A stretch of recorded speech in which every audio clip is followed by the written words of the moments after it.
इंसाफ की रोशन मिसाल, ताकतवर के सामने डट जाने वाला मुनसिफ।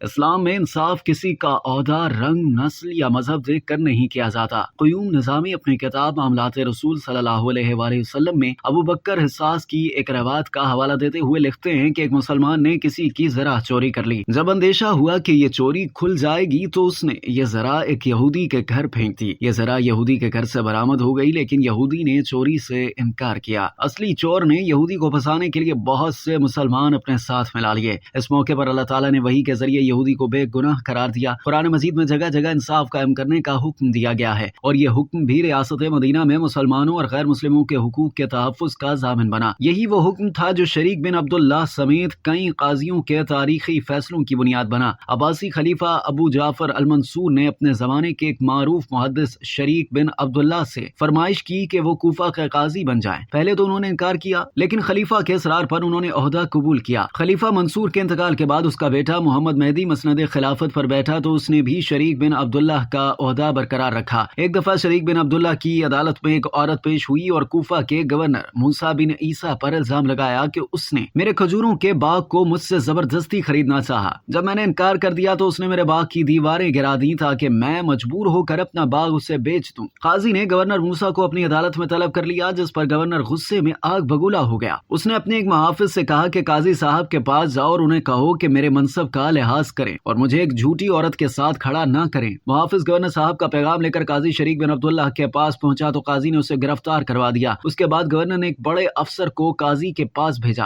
काजी ने उसे कहा, तुम एक नाजायज काम लेकर मेरे पास आए हो और शरीयत के तकाजों की खिलाफ वर्जी कर रहे हो, जिसके बाद उस अफसर को भी गिरफ्तार करा दिया। गवर्नर का गुस्सा मजीद बढ़ गया। उसने कूफा के कुछ मुअज्जिजीन को बुलाया और कहा कि आप काजी साहब के पास जाएं और उन्हें कहें कि आपने मेरी तौहीन की है, मेरे मनसब का कोई ख्याल नहीं किया, मैं आम शहरी नहीं हूँ कि अदालतों में हाजिरी देता फिरूं। ये मुअज्जिजीन गवर्नर का पैगाम लेकर काजी साहब के पास आए तो काजी शरीक बिन अब्दुल्लाह ने उन हजरात से कहा कि तुम लोग फितना हो, हक की राह में मुजाहिम और कवानीन शरीयत के नफाज में रुकावट बन रहे हो, तुम्हारी सजा कैद हो सकती है। काजी ने इन मुअज्जिजीन शहर को भी गिरफ्तार करा दिया। इन मुअज्जिजीन की गिरफ्तारी का पता चलने पर गवर्नर आपस से बाहर हो गया। वो खलीफा मेहदी का चच्चा भी था, ताकत के नशे में चूर था। वो अपना घुड़सवार दस्ता लेकर जेल पहुंचा और उन सबको रिहा करा लिया जिनको काजी ने गिरफ्तार कराया था। अगले दिन काजी साहब को पता चला तो उन्होंने इस्तीफा दे दिया और फिर बगदाद के लिए रवाना हो गए ताकि अमीरुल मोमिनीन को इस्तीफे की वजह बता सकें। उन्होंने शर्त पर यह ओहदा कबूल किया था कि कोई भी अदालत के काम में मुदाखलत नहीं करेगा। गवर्नर मूसा को पता चला कि काजी साहब इस्तीफा देकर बगदाद जा रहे हैं तो हवास बाख्ता हो गया। फौरन काजी साहब के पास पहुंचा और माफिया मांगने लगा।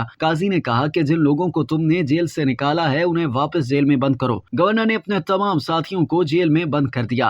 फिर गवर्नर अदालत में पेश हुआ। उसे फरियादी औरत के सामने खड़ा किया गया और उसने एतराफ जुर्म भी किया, जिस पर काजी ने हुक्म दिया कि इस औरत के बाग की दीवारें दोबारा तामीर करवाएं। गवर्नर ने हुक्म की तामील की और यूं ये वाकया इस्लामी अदल इंसाफ की एक रोशन मिसाल बन गया।